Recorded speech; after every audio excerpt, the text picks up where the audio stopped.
are live, sir. Over to you. Good morning, everyone. I am Ashish, Vice President with Zydus. And at the outset, I thank Mumbai Hematology Group for giving Zydus this opportunity to collaborate for today's webinar, which is on a topic which every clinician goes through in their everyday practice. How to make every penny count for your patient, health economics primer for a hematologist. The gap between what clinicians want to do based on available data and experience and what they do lies the affordability of patients, and every hematologist ensure they do the best for their patients within the available resources. And today's topic has brought many eminent clinicians of India together to discuss this so important aspect. And I welcome the eminent guest speaker for today, Professor Dr. Joseph John. A very warm welcome to our chief guest, Dr. Shyam Agarwal. We also have a very august group of Indian faculties as discussant for this important topic. And I also welcome the virtual delegates who have joined us for today's important discussion. Now, a special welcome to the person who has got everyone together for today's webinar, Professor Dr. M.B. Agarwal. He will also moderate today's discussion and try to bring the best out on health economics, which would benefit society at large. I have the privilege today to introduce Professor Dr. M.B. Agarwal. Sir is Professor and Head Department of Hematology, Bombay Hospital Institute of Medical Sciences, Mumbai, and also consultant at Leelavati Hospital and Breach Candy Hospital. We congratulate him for building this digital platform, which for last 2 years has become a backbone and support for so many clinicians to continue learning, even in these difficult and predictable times. And today's topic is so enticing that I am sure that everybody is looking for this discussion. Thank you, Dr. Agarwal, and over to you, sir. Thank you, Mr. Ashish, for those kind words. I'll just share my screen.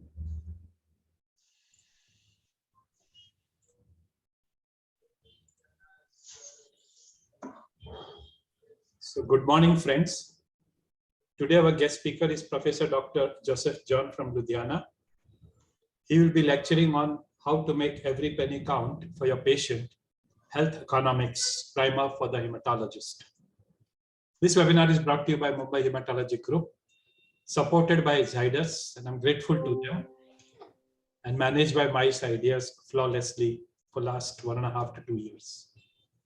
I thank Mr. Ashish Kumar and his team from Zydus Cadila, Mr. Rajesh, Mr. Kalpesh and their team from Mice Ideas, Executive Committee of Mumbai Hematology Group for giving me this free hand, our chief guest, Dr. Shyam Agarwal from Delhi, our guest speaker, Dr. Joseph John from Ludhiana, all our discussants were themselves eminent hematologists or medical oncologists, and you participants for sparing your Sunday morning. This week, we have 3 webinars lined up for you. On Friday, 10th December, 7 p.m. onwards, we have von Willebrand disease.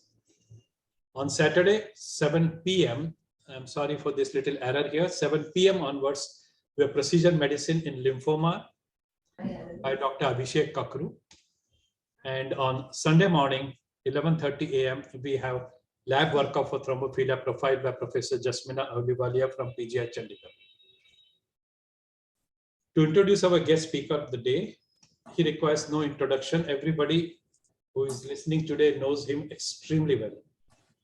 To complete the formalities, he is Professor, Department of Clinical Hematology, Hemato-Oncology, and Bone Marrow Transplantation Unit at the prestigious Christian Medical College, Ludhiana. He did his MBBS and MD in internal medicine from the same institution. And then he did his DM hematology from CMC Vellore. Subsequently came back to Ludhiana and set up the hematology and stem cell transplant unit. His department now has DM in clinical hematology for last 3 years. Currently, his center has a very active sibling and matched unrelated donor transplant program for thalassemia and various other hematological disorders. His areas of interest also include hemophilia care, and he heads the Comprehensive Care Center for Hemophilia. And this center takes part in teaching and training of other hemophilia centers in Punjab and in fact the whole of country. Now it's time to introduce the discussants for the day, and we have got virtually the whole country that is represented. We have got discussants from Kolkata, Jammu, Mohali, Chandigarh, Jaipur, Lucknow, Chennai, Bangalore, Hyderabad, Dharwad, Delhi, Ahmedabad, Mumbai, and Pune. To introduce them to you, we have Dr. Prayanta Chakrabarty from Apex Institute of Medical Sciences, Kolkata, Dr. Nadeem Shoket from American Oncology Institute, Jammu. Dr. Subhash Verma from Fortis Healthcare, Mohali. Dr. Gaurav Prakash, PGI, Chandigarh. Dr. Hemant Malhotra from Sri Ram Cancer Super Speciality Center, Jaipur. Brigadier Dr. Sanjeevan Sharma from Command Hospital, Lucknow. Dr. Krishna Ratnam Kanan from Sri Ramachandra Medical Center, Chennai. Dr. Kishore Kumar from Miyot International Hospital, Chennai. Dr. Sharad Damodar from Majumdar Shah Medical Center, Bangalore. Dr. Hari Menon from St. John Medical College Hospital, Bangalore. Dr. Shivadu Gundeti from Nizam's, Hyderabad. Dr. Girish Balikai from SDM Medical College Hospital, Dharwad. Dr. Dinesh Burani from Rajiv Gandhi Cancer Hospital, Delhi. Dr. Dharma Chaudhary from BLK Super Speciality Hospital, Delhi. Dr. Eni Kanchan Ba from AIMS, Delhi. Dr. Chirag Shah Apollo Hospital, Ahmedabad. Dr. Ketan Nathani from KEM Hospital, Mumbai. Dr. Vijay Ramanan from Ruby Hall Clinic, Pune. Dr. Samir Malinkari from Dinanath Mangeshika Hospital, Pune. Now we have our Sunday quiz for postgraduate students and as well as others. Today's quiz is related to FLT3 positive acute myeloblastic leukemia. As usual, this time we are going to give you 12 statements. 11 statements are correct, 1 statement is wrong. Pick up the wrong statement and the number of that statement, 1, 2, 3, whatever it is to be emailed to mbagarwal1@gmail.com. We will tell you the names of all those who send the correct answers, and the winner will be the fastest finger first, whichever correct answer we receive first. So the top is the email ID on which you will be emailing one of these numbers on the left side, mbagarwal1@gmail.com. And now I'll read out the 12 statements to you for FLT3 AML. 1. FLT3 mutations are present in 1/3 of newly diagnosed adult AML. 2. FLT3 TKD is less common mutation than FLT3 ITD. 3. High allele ratio connotes higher disease risk. 4. Co-occurrence of NPM1 mutation connotes a favorable outcome. 5. Even if absent at initial presentation, FLT3 mutation needs to be reassessed when patient relapses. 6. There are 2 techniques for determining FLT3 status, PCR and sequencing. 7. Sorafenib and midostaurin are first-generation FLT3 inhibitors. Both are multi-kinase inhibitors. 8. Gilteritinib is second-generation FLT inhibitor. It's more specific and it has less off-target effects. 9. Both midostaurin and gilteritinib are type 1 inhibitors and effective for both FLT3 ITD and FLT3 TKD mutated AMLs. 10. Sorafenib is type 2 inhibitor. It is ineffective against FLT3 TKD mutation. 11. Midostaurin is approved for newly diagnosed FLT3 AML, while gilteritinib is approved for relapsed FLT3 plus AML. And last, 12th, FLT3 inhibitors are ineffective in FLT3 wild type AML. One of this statement is wrong. 11 statements are correct. The number of the wrong statement is to be emailed to mbagarwal1@gmail.com.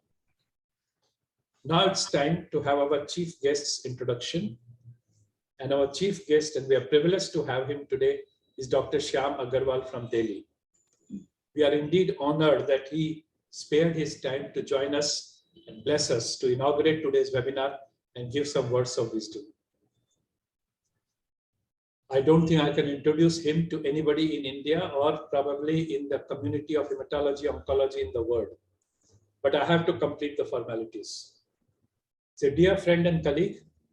He's a senior consultant medical oncologist and hematologist at the prestigious Sir Gangaram Hospital, New Delhi. He did his MBBS from Chandigarh, followed by MD Medicine PGI from Medical College, Rohtak.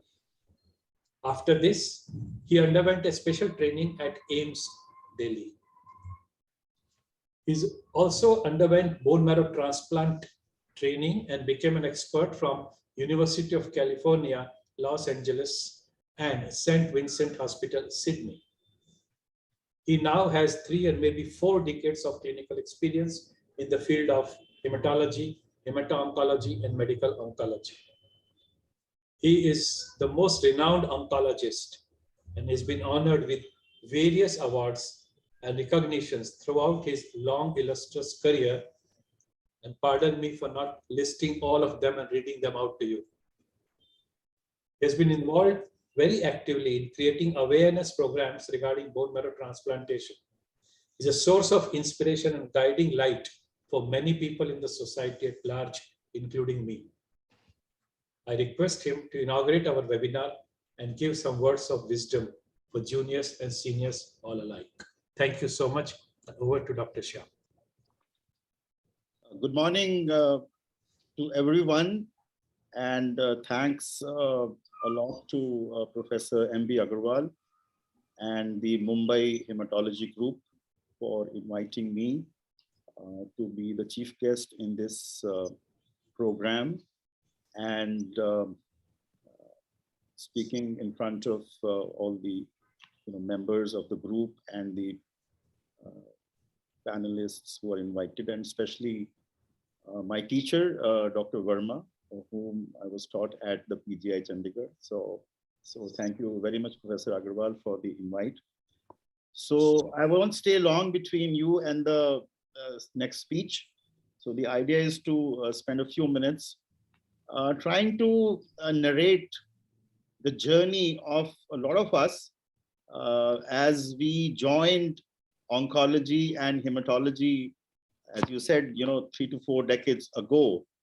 So there wasn't much at that point in time, and the challenges were much, much more. And people would not join oncology. Today things are much, much different. So I think the journey began with looking at patients who were sick, who were dying, and a lot of doctors would shun away. But then I think senior people like you and Dr. Verma and Hemant and others really took the bull by the horn and wanted to stay in the field. And that's when, in late 80s, we got introduced, and all of us got introduced to the subject of stem cell transplant. And to our, surprise, and the results were so good from Seattle that Professor E.D. Thomas and his colleagues, Rainer Storb and A.J. Deek. I mean, of course, we all know that E.D. Thomas got the Nobel Prize. And so that was an inspiration for all of us to be in the field and do the work, which is so inspiring. But then the take for transplants in India is still, wanting to my mind because of maybe lack of funds, lack of infrastructure, as we all know. So when you start getting into oncology or hematology, then you want to know, what is this cancer? I mean, how it is happening? So that is where we got introduced to understanding the biology of cancer. That is where we get introduced to things like DNA, RNA sequencing. 30 years ago, there was so much limitation in doing these tests. I think we all know. And now things have become extremely, extremely easy for all of us to put the DNA into a computer and get the results within, 6 hours or 1 day or 2 days or a few days. So things have definitely clearly evolved. But, if you look at the Indian scenario, we have very little data. I was just looking at the lymphoma characterization at the molecular level. There are hardly 10 to 15 papers from our country. So although the facility is available for doing these tests, but we don't have that kind of knowledge and information, available to us regarding our malignant disorders. So that is a missing link to my mind, which we need to bridge in the few months or years to come.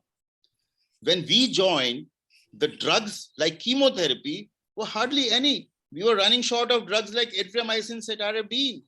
Now we have a plethora of drugs of chemotherapy and the understanding as to how best to treat them.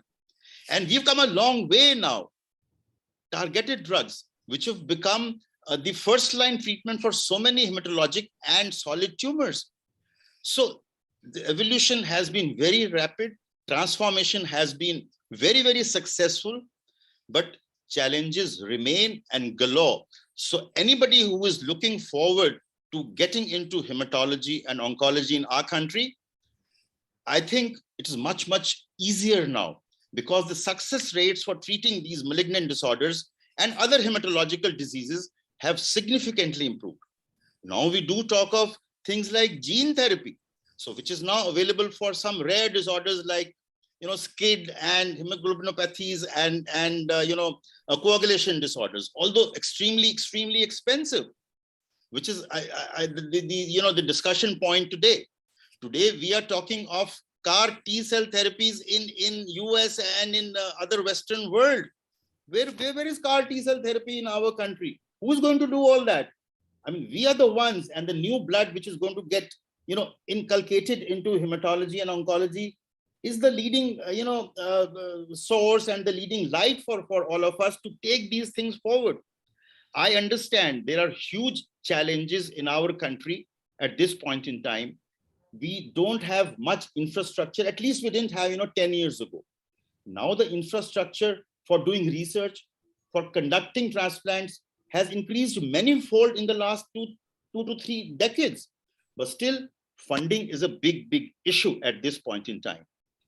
So, anybody who is entering into oncology, into hematological oncology, I would say there have to be 3 or 4 things which we need to understand.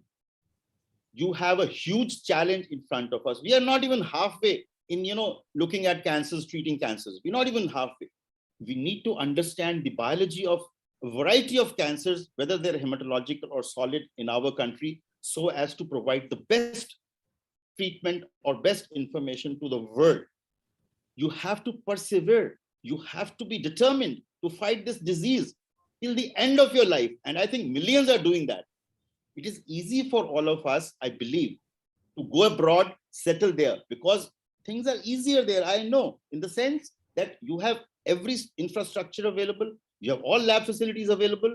So in India, if somebody wants to do research, somebody wants to take this challenge forward, you are definitely much more required here, because we have a huge load of patients who are suffering with these diseases. So I think there has to be an element of patriotism for staying back in India. You have to have perseverance. You have to do research today. Unless you are doing all this, I don't think you're going to be doing justice to patients who are suffering with this disease. So those were my thoughts. So I won't stay long between you and the speaker. I wish there are some takeaways from my speech, and there needs to be compassion, which is extremely important for our patients. So with this, I thank Professor Ambi Agarwal. I thank everybody for your patient listening, and thanks for the opportunity once more. Thank you. Thank you, Dr. Shyam. You spoke from your heart. You spoke the truth, and your speech was very inspiring. Almost 375 to 400 registrations, 2/3 from India, 1/3 from across the globe, almost 14 countries. Of course, many from Asia, but also from Europe, both Americas, Canada, Australia. And once again, 1/3 student community, fellows and trainees have heard you. And these 3 minutes must be something which they will look upon, not only to remain in India, maybe even migrate to India. The future is here. It was about 20 years ago when my brother, who is an astrologer, told me that after 20 years, India will be shining. I didn't believe him, and retrospectively, I believe him. And what you have said today and your word of inspiration is going to make India shine more and more. We may not be there to witness this, but your words will remain, And these guys who got inspired by these 3 minutes will be the instrumental in doing that. Thank you so much. I know how valuable your time is.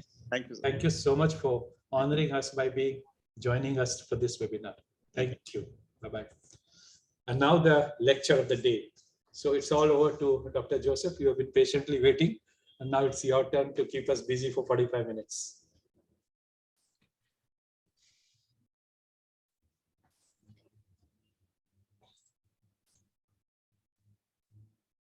Thank you, sir, for your kind introduction. And thank you, Dr. Shyam Agarwal, for that inspiring talk which you have given us. And today's topic is essentially on health economics and how it can affect or how we can make a difference in the patient's life. I must start with a disclaimer, actually. I must say that I'm not an expert in this field at all. My only claim to give this talk is my interest. And this choice of this topic actually came up when Dr. M.B. Agarwal's email came to me about 6 months ago, asking me for a topic of choice whenever you want to give it in the coming few months, 6 months or 7 months at that time. And I was happening to do, I happened to do a course on health economics at that time. And I said, okay, this may be an opportunity for me to learn and dig deeper into the course. And that is why this topic came up. And I really look forward to the discussions which is going to happen with many people who are in the panel who have much more interest in this field. My response to the QAs, which I do not know, will be, I do not know, I will look up or I'll ask the panelists to answer them. And in the economy of likes and dislikes, once I have reduced the expectations, the disappointment should be lesser. And with that, we will continue the talk. I just did a Google search a few weeks ago on the cost effectiveness studies in PubMed. And if you see the number of studies which have gone up from the 2010, it is exponentially increasing. And last year was almost 9,000 publications on cost effectiveness. If you add different combinations of the mesh terminologies, I'm sure it will go up even further. That's a prediction there that it will go up beyond 10,000 publications in this year. In any decision making or a choices are in front of me, and when it is given, the basic principle is there is no free lunch. Every rupee spent, a marginal medical care has to come from somewhere else. And it is a balancing act, and the societies at least a rational society should prioritize putting the money in places that deliver the most bang for its buck. That's from the book by Vinayak Prasad on Malignant.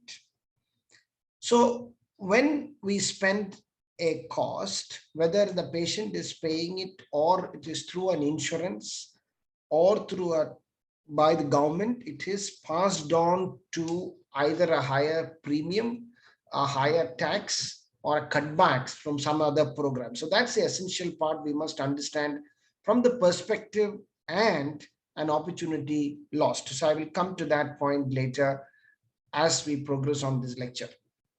So unless we have a scenario of infinite resources, it is not a sustainable program for a societal standpoint if we were to increase the cost across. So today we are delving upon the topic of medical healthcare and economics, and in the middle and the Venn diagram, you have the common intersection at health economics.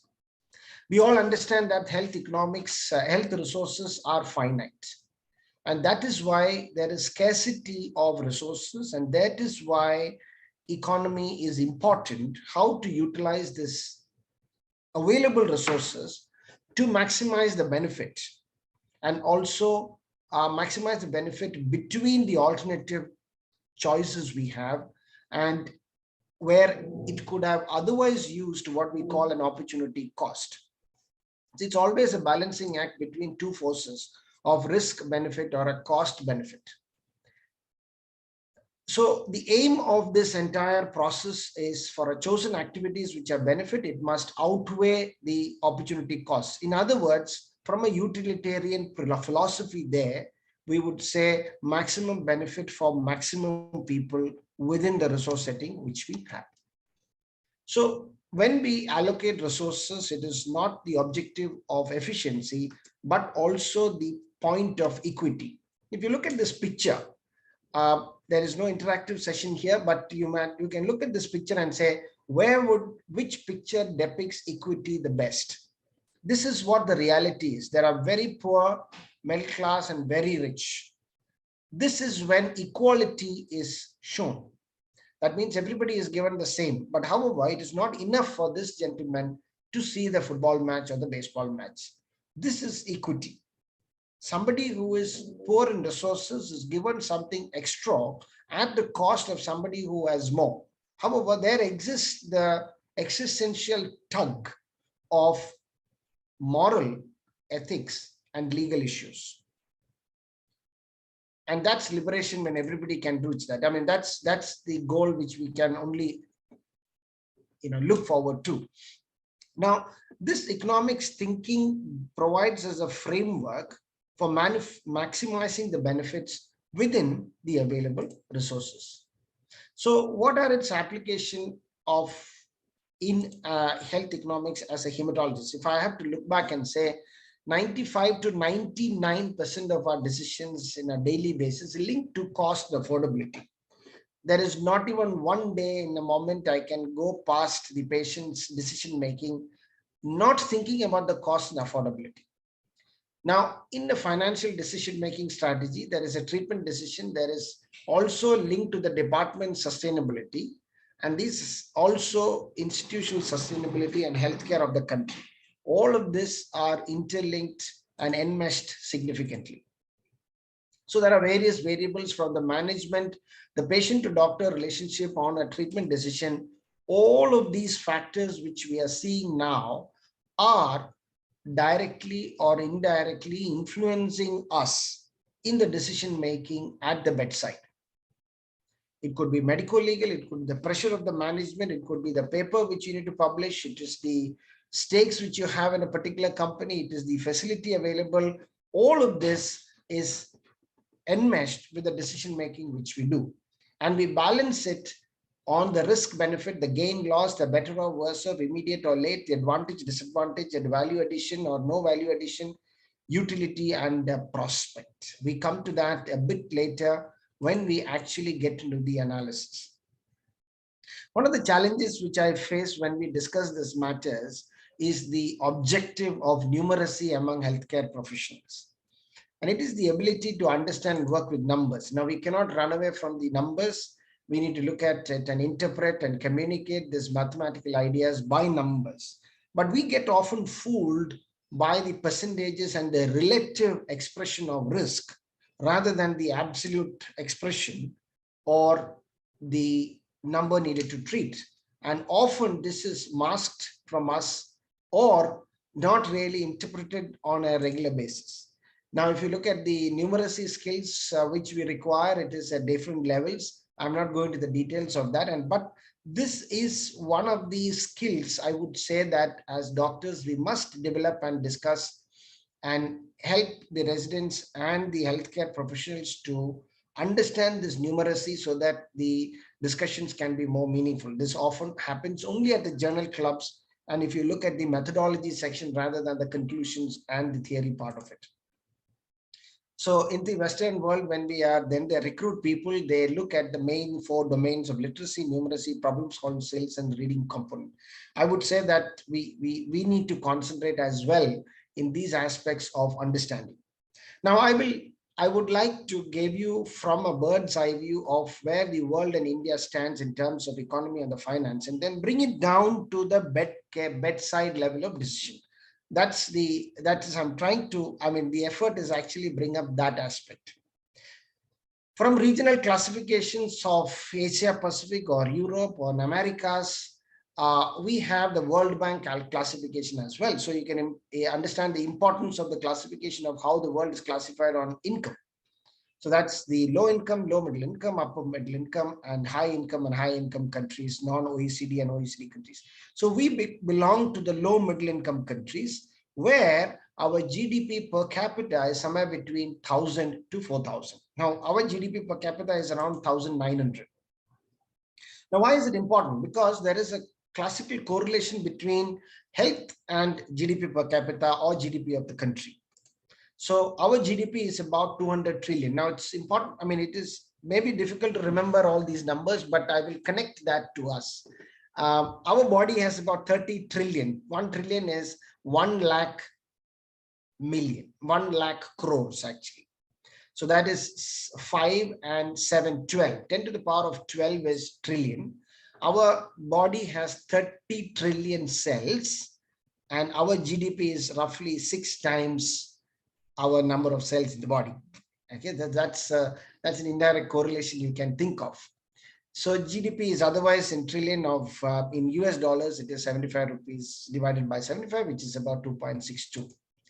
Just to see the comparison, India's GDP is 2.62, US with 1/5 of the population, 1/4 to 1/5 the population is almost 10 times the GDP.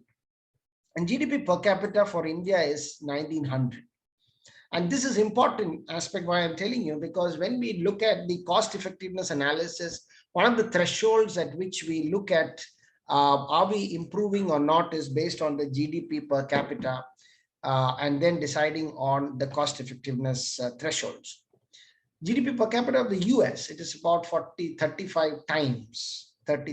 times to be precise, 1900 and 63,500. So that's where we lie between here, and our infant mortality or under 5 mortality is proportionately like that. And life expectancy and healthcare expenditure, we spend about $60 per annum per person for health, whereas the US spends much more than that. So that's the healthcare spending from GDP perspective, 3.9%. Government spending is only 1.3% as compared to the US, which is about 17% is the government spending, which means a lot of our spending right now, almost 4% of our GDP, which we spend on health for this 1.3 billion population is quite inadequate. And about 60%, I'll come to that slide, comes from our own pockets. That's about 60%. So if we spend $69 per annum per person, this is $10,000 in the US. Our Ayushman Bharat is 5 lakhs is assumed to be given per person, and which is fantastic. At least 1/3 of the population who are unaffording to any treatment will be able to get that. When it comes to some allocations, I thought it's an important slide for us to understand how much of money is set aside by the government of India for healthcare. That is about 67,000 crores. And 65 is from the DHM, family healthcare, family welfare, and National Health Mission has about 33 crores. So that is the funding from where we get funded for thalassemia and thalassemia routine care, not the Coal India, and hemophilia care. And this is important to understand this 2,000 crores because that is where our project proposals money is going to come from. So this is important to track. At least we know how much is available, and from there we can ask the application. With regard to the expenditure of our country, a lot of our expenditure is on interest, which means that 50% of our GDP, which is our GDP is 200 trillion, more than 100 trillion is on debt. We have a debt, which means we have to pay out so much of interest to the World Bank. So that's one aspect we must understand, how debt filled our country is. And we have about, for the Indian budget, union budget, there is 30 trillion. So that's equivalent to our number of cells in the body. That's the budget of the country. The budget of the country, 23% goes for interest payment only, and health is only 2% from the government. So about 1 to 2% is what is purported. So that's an important aspect to understand. Our defense get much more than the health gets it. So if everybody was healthy, probably we don't require, we still need defense, but I'm not saying that. I'm just saying if the health proportion can be increased, our productivity can be improved. Now, unless the healthcare professionals, as much as the public health professionals understand this aspect, we would not be able to increase the voice to the government of allocation of funds.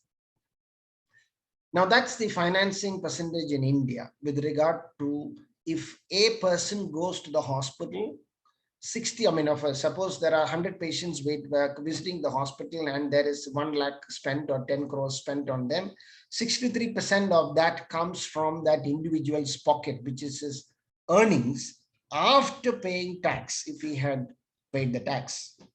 And the rest is the government. So that's the burden which we are looking at. And therefore, with regard to the choice of the therapy, 60% share is with the individual to decide rather than the societal perspective, where the government is paying, then comes a societal perspective, and the health economics have a much higher role when it comes to a government or a healthcare perspective when it comes. To compare that with India, China, and United States, even though the individual spending is high, all of that comes from the government, only 10% to 11% comes from the individual out of pocket. China is 1/2 of us, which means China has been able to provide through the insurance or the government the 70% of it. We must understand a few terminologies as well. So today's talk may not get us into the in-depth of health economics, at least some terminologies we get familiar with, which is catastrophic health expenditure. That is when the patient who has got admitted into the hospital, if he has to spend more than 40% of his earnings of that month, then it is a catastrophic expenditure. For example, if a person earns 20,000 rupees a month and he has to spend 8,000 of that, then it is a catastrophic health expenditure in that monthly point of view. But if you look at it from an annual income point of view, if the total expenditure is more than 10% of the annual income, that is because if he has to spend 40%, he's going to compromise on nutrition or other amenities which he needs to take. This can lead to impoverishment and indebtedness, and this causes poor households poorer and drives the non-poor household into poverty. This is an important aspect to understand. Somebody coming to our hospital with an AML may not be a poor man, but the AML treatment may throw him to be a poor man. So that's an important aspect to talk to the family based upon the cost which is likely to incur and his earning capacity. And I do understand that you cannot put a price for a human being's life. However, there exists a practical, and therefore it exists a practical attribute to be given to the patient's family to make the choice whether they want to go, or I'm giving them the percentage wise advantage and the expenditure. When it comes to meeting the out-of-pocket expenditures, there is a issue of sourcing this out-of-pocket expenditure. Somebody who has limited finances and he has to now cough up 7 to 10 lakhs for an AML induction, he can either dig into his current income or his savings, or he can sell his assets or borrow from money lenders and reduce its consumption expenditure, all his privileges and recreational activities, or it is health related, routine consumption will come down. That is called distress financing in healthcare. Now, it is important that there are many studies which are happening, but however, the intent of my talk is to reiterate the fact that as clinicians, we must invite at least our counterparts in the public health or who can understand this to share with us, come for rounds, understand these aspects, quantify the distress financing and quantify the catastrophic health expenditure as we discussed. If we can quantify that, we can make meaningful decisions pertaining in the context of that setup. So this can only be covered by a proper insurance policy or a government spending to be increased, in the absence of which we can only be aware of it and make some judicial decisions based on their status from where they are coming from, the patient. Now we looked at things from a bird's eye view now. We looked at from the world, we looked at from India, then we looked at from the perspectives of spending perspectives. And now we will ask the question, so what? I am going for rounds tomorrow morning. How does this this entire number games of 200 trillion, 30 trillion apply to me at the bedside? None of this is taken from any one particular source. This is basically from the challenges which some of us faced while setting up a unit is what I'm sharing today. So one of the aspects for a new pass out and they go and start somewhere is to buy an equipment, setting up a laboratory, starting a service or outsourcing a test service, and various others. We'll come to that later. ROI is probably a terminology you would hear from a corporate hospital when you are going and joining there. And of course, there is a lot of meaning to that. If you do not look at ROI, you may make poor investments. And therefore, the words net present value, which looks at the time value for money, the payback period, the break-even time, and the internal rate of return. Some of us who are good at numerics and the numerics and looking at the share market maybe understand, but I would assume from what I discussed with my colleagues, about 80-90% may not have thought through these aspects. So just introducing these terminologies to look up sometime later. All this is important, especially when you have to do reagent rental versus outright purchase. Which is better? What would the cost be when you do a reagent rental or you do an outright purchase? Whether to establish an investigation in-house or should I outsource it? All of this will require a certain number time spent in looking at aspects rather than making an immediate call. Now, these are other words which you need to get acquainted to based on input. It's a capital cost or an operational cost. Capital cost is when you have to buy something upfront, and that is an input cost. So if you want to do a reagent rental versus outright purchase, the thinking is the capital cost for the machine and the operational cost will be for the person who should be employed there, or the person who's going to be employed there, and how much of electricity is consumed, etc., will come under the operational cost. But based upon what is the output from it, we can say what is a fixed cost. So fixed cost is somebody whom I have employed, his salary has to be paid. That is fixed cost. I cannot change it. Whether I run 100 samples or 50 samples, I have to pay him that amount of money. So my only way to maximize the machine advantage is increase the number of samples there. Variable costs, the costs that vary with production. That means the reagent costs are the variable costs. So that will change depending upon what we see, how much we use. Based on the relation with the output, we look at direct cost and indirect cost. Direct is directly related to the output. The patient is being treated with the medication. That's a direct cost for an X disease. The indirect cost is linked to the output. That means he is traveling from home to come to the hospital. That is an indirect cost incurred and an opportunity cost added because he's going to lose his daily wage while he's coming to the hospital. These terminologies are important while we collect the data for a particular costing exercise. So that's why I just introduced this terminology. But to another terminology is called the incremental cost or the cumulative additional cost. That means I have spent X amount of money for adding another test to that particular machine. The cumulative additional cost incurred is that. The marginal cost is another terminology. I wouldn't go into the details of this, but I'm just throwing the terminology so that we can meaningfully communicate once a significant amount of people are understanding this terminologies. Marginal cost is basically the delta or the difference in the cost for the quantity we produce.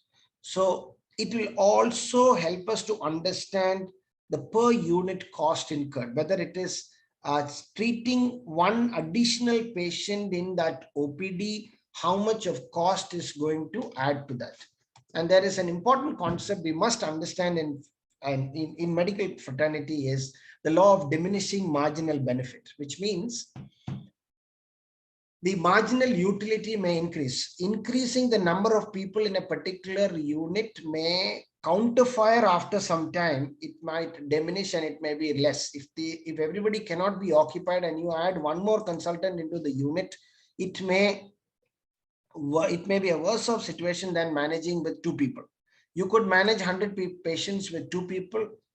You may be able to manage 150 with 2 people, but at 125, if you bring in a third person, the productivity may come down. So that's called law of diminishing marginal benefit. And you see this even in drugs. If you have to increase the dose, continues to increase, because by increasing the dose from 1 gram to 2 grams, you had an advantage. But increasing from 2 to 5 may be a diminishing marginal benefit there. So it is not a linear increase all the time. After some time, there is a threshold at which things will turn off. Now comes the most moot point. Whenever we think about the health economics or cost effectiveness, it is treatment decision between 2 options. So that is because all decisions are a trade-off. To gain an outcome, which is, I want to look at the hard or surrogate endpoints. The hard endpoints remains the overall survival and progression-free survival. And the surrogate endpoints, we assume that the overall response will translate to an overall survival or progression-free survival. And that's an assumption which we have to take for want of time for the study.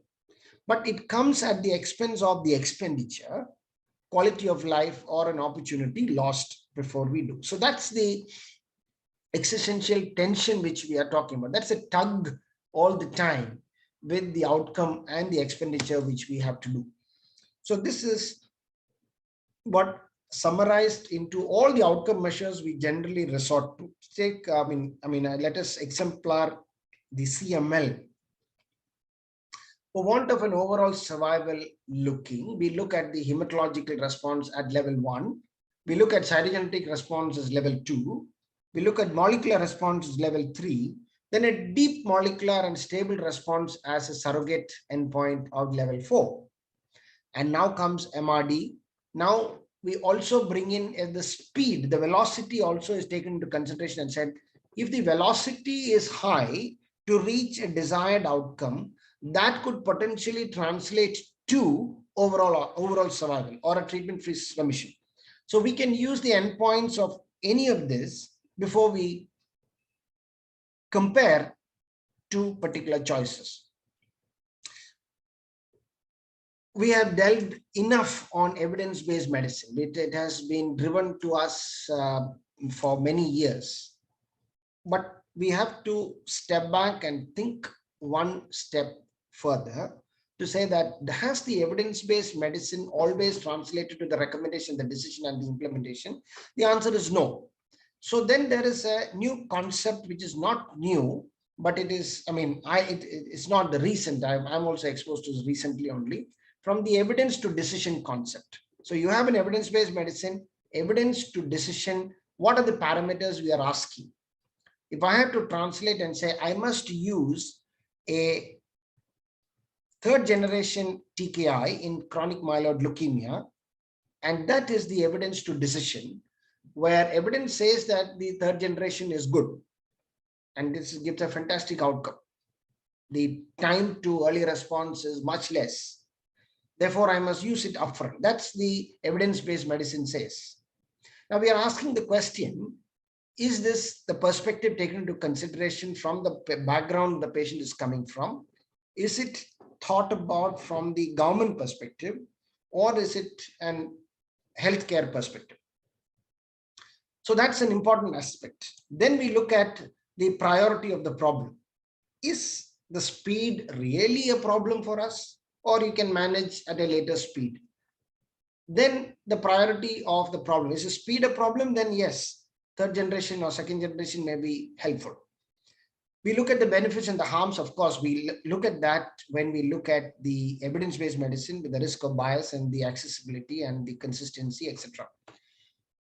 And the certainty of the evidence. Of course, that covers in the evidence-based medicine. However, in the evidence to decision comes a cost effectiveness. Is this drug being given to this gentleman is cost effective with regarding to his long-term life, rather than in 2 years, the difference is 20%, but in 5 years, there is no difference.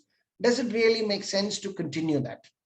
Is there an acceptability among the patient, or is it feasible? So these are the questions we are asking.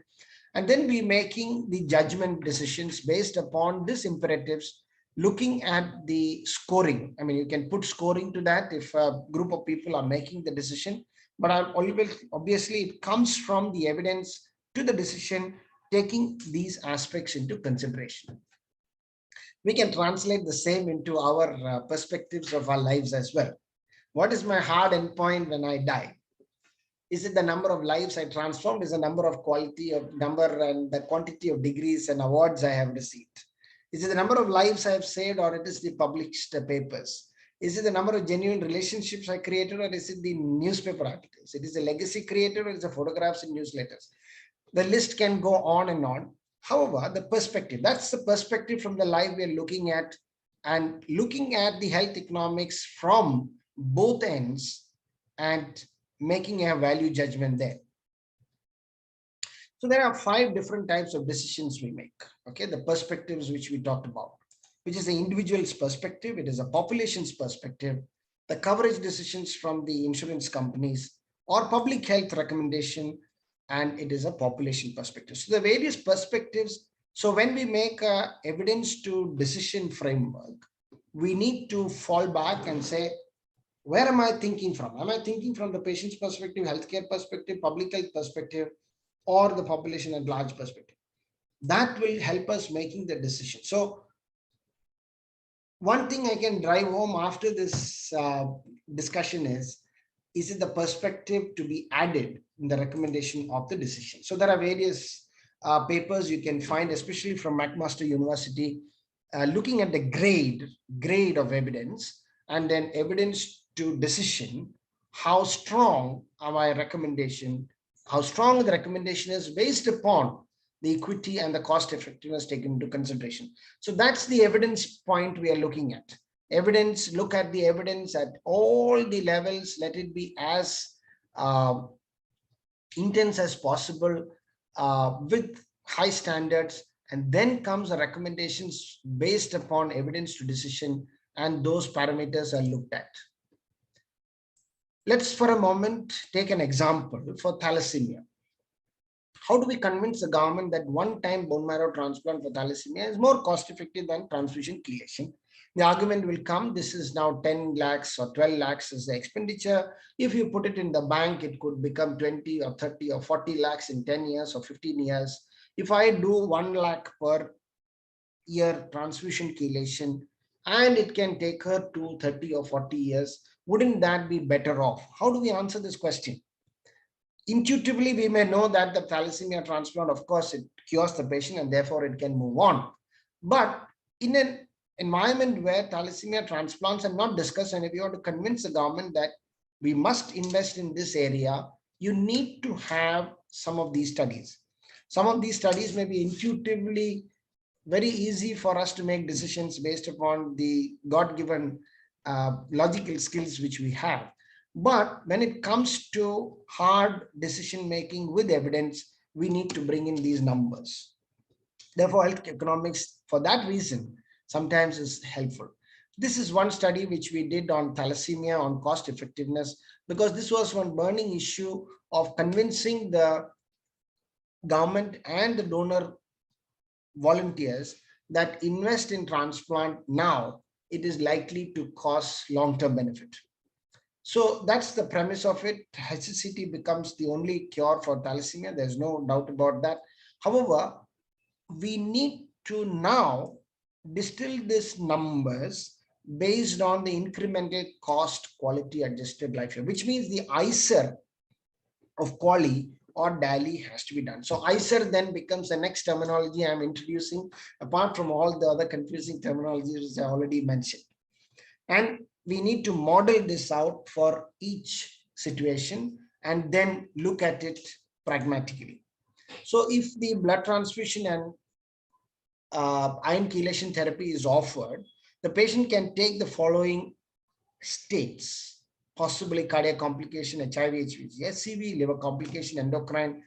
They can die a normal death, natural death, or a disease-related mortality they can get. So these are various aspects of modeling in the decision tree.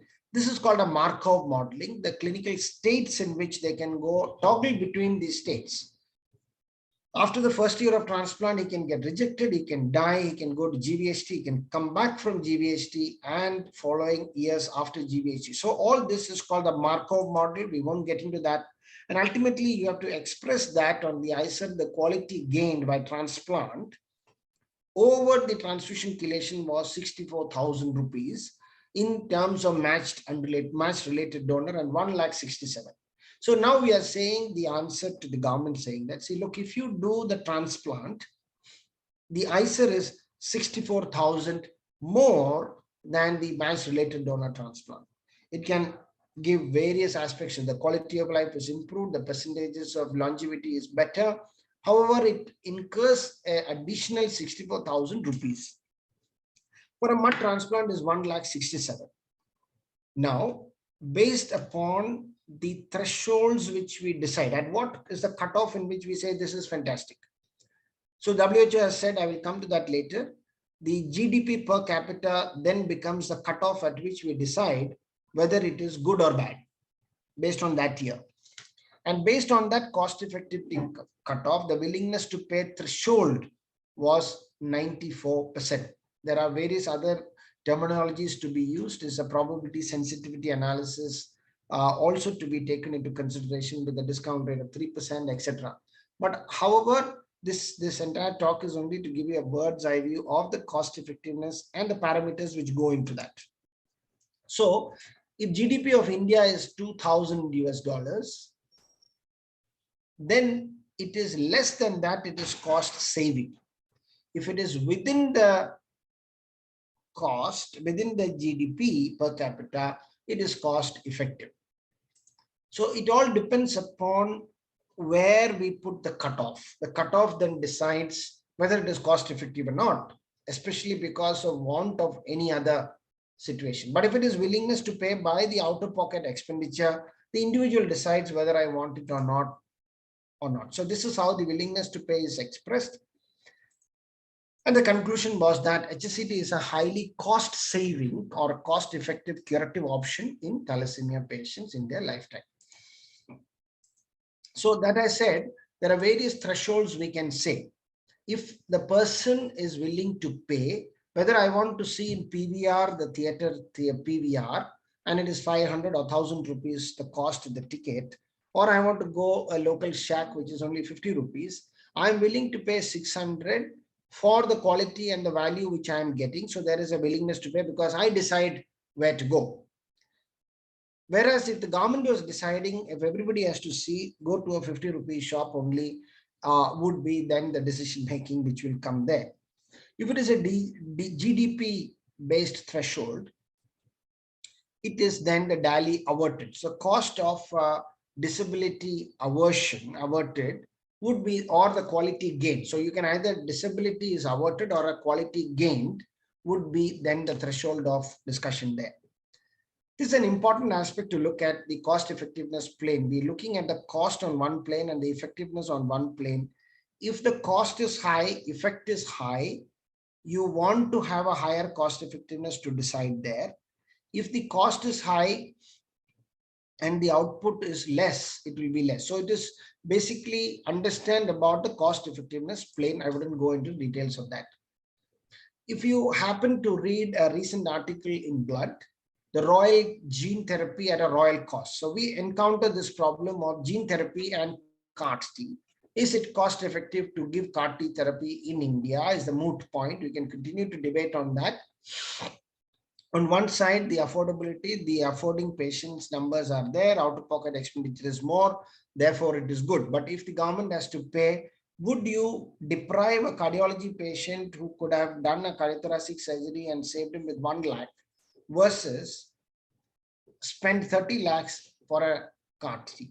So that's where the government has to pitch in and look at the quali gained or the DALI averted to decide on that. So this is a study which came out. They looked at 3 therapies: on-demand therapy, prophylaxis, and gene therapy. And gene therapy at 2 levels. So in keeping the factor rate more than 25 or level of less than 25, and then looking at it. I wouldn't go into the nitty-gritties of this study, but that's the Markov model and the health states which they talked about. And they looked at 2 vectors from 2 different companies and the cost incurred. And they were looking at what is the inflection point at which the on-demand and the gene therapy will come back. I wouldn't go into the details of it. However, this is a willingness to pay thresholds and the inflection point of $60,000, the gene therapy and the on-demand therapy crisscrossed, at which means if you can keep the willingness to the threshold at 60,000, gene therapy is equivalent to on-demand therapy. There are 3-4 terminologies. It is good to know. Cost minimization, cost effectiveness itself is one terminology in that. Benefit and utility. Minimization is when you have 2 drugs cost the same, you want to have the cheapest drug to be utilized, depending if the outcome is the same. There is a cost benefit analysis. I think number of terminologies, if I add on more, it gets confusing. Look at the utility factor only, because the quality of life is added to that, and therefore we will be able to convert the cost with the quality as well. So just understand that if you can add the utility factor or the quality of life factor to the efficiency, effectiveness, you would be able to quantify in absolute numbers. Then the allocative efficiency is something called a league table. So if the government has to make the decision with 5 or 6 interventions, quali is looked at it, because how do you compare apple and oranges? If you were to compare kidney disease, cardiac disease, and CAR-T, the only platform in which it can be compared is ICER quali. If the ICER quali comes into the picture, then you can compare between cardiac transplantation or a lung transplantation with CAR or gene therapy. So while you evaluating the cost effectiveness therapy, it is CHEERS, that is the reporting standards like the PRISMA guidelines or MOOS guidelines. We have the CHEERS guidelines. There are various parameters. I wouldn't go into the details of these. How do you measure the cost is the next question. There are direct and indirect and intangible costs. So please understand, people who understand finances will know about the intangible costs, because some reputation or a pain or suffering cannot be quantified in money, but these are intangible costs which we may have to quantify by assigning a certain value. So there is direct and indirect costs, and all of this, when the cost of illness study is done, this will help us to compare between 2 different types of interventions. This is an important aspect we must understand. We have new drugs are being launched all over the place, right? Midostaurin is coming. It has come already. And we have Ventroclex. Hopefully it is coming in. And then the CAR-T coming in. And a premium pricing is when you have no competitor. Okay. And you can charge whatever you want. Skimming pricing is launch with high prices and lower the price over the time. I don't want to take examples of drugs for that, but these are examples you can think through. A drug is launched at a high price and then it is reduced over a period of time. Perceived value of a product, and therefore we charge something because that product is valued or the brand name is high value. Penetration pricing is reduce the price so that you can kill the opposition of, nullify the competitors. Cost plus pricing is the usual pricing strategy people use. This is the cost of the product. I add 10% more to that. Bundle pricing we have seen. If you buy this, along with that, you will give one free, and therefore it will reduce the cost cumulatively, and therefore you are more attracted towards that. CAR-T cells price war is an interesting phenomenon we must understand. It is one of the most expensive, probably Solaris was pitched to be one of the most expensive drugs. And other than that, it is a CAR-T now. And it is a value-based pricing. Okay. So you are saying you are offering a premium treatment and it can be charged at 5 crores, 3 crores. That's what is happening in the US. If you do a competitive pricing, you compare with bone marrow transplant and then you pitch it as per the bone marrow transplant. For example, it is in hemophilia. If you do a comparative pricing, you can say for 1 year of prophylaxis with X medicine, it must be the cost. Therefore, the new molecule which is coming, it is only once a week injection or twice a month injection. Therefore, I will price slightly high because in a comparative pricing mode, I will make it a slightly higher one and therefore the penetration will be better. GDP based pricing is the another one, but I don't think we can ever reach that GDP based pricing because our GDPs are always very low as compared to the Western world. Pay per performance is a very interesting scheme which Kimbria has brought in. That is an outcome based pricing model. You pay only if you are correct. I mean, if you're doing well. I mean, if you do pay for performance for AML transplant or AML chemotherapy, I think hematologists will go bankrupt. You cannot do that unless you start pricing every AML therapy at 3 to 4 times the cost of a package deal. So that's the pay for performance pricing. But imagine a price capping comes for CAR T-cell and we can't move ahead. Let's take multiple myeloma at the bedside. I need to make a decision. Many drugs are available. How do I offer this treatment to XYZ patient? We have a whole range of 24 or more tablets available, of which now almost 20 are available in India. If you compare it in the groups, there are 11 groups. And if you were to do a permutation combination analysis here, and if you did doublets, you would probably get 55 combinations. If you did a triplet, you get 165 combinations, and a quadruplet could give you 330 different combinations. So this is statistically, I mean, it is mathematical derivation. How I use these 21 common drugs? Now the question is, should I use DARA VRD, DARA VTD? Should I use VCD? Should I use KPD, etc.? So that's a moot point, and that is where the pharmacoeconomics come into play. And this is one chart I would say which can compare all the costs for 4 months. If we were to compare all the costs for 4 months, the DKPD is the top high. Okay, that is 23 lakhs for 4 months. Now I am thinking whether I should do DKPD or VRD or VTD. When it is much lesser the cost, I'm looking at, should I pay 52,000 in 4 months for VRD, or should I do DARA VRD at 22 lakhs and the perceived advantage, whether it is 5% or 20% or 30%. For this 30%, am I willing to pay? I mean, you must tell to the patient, are you ready to pay 21 lakhs or 21.5 lakhs more for a perceived 10% advantage when I do upfront?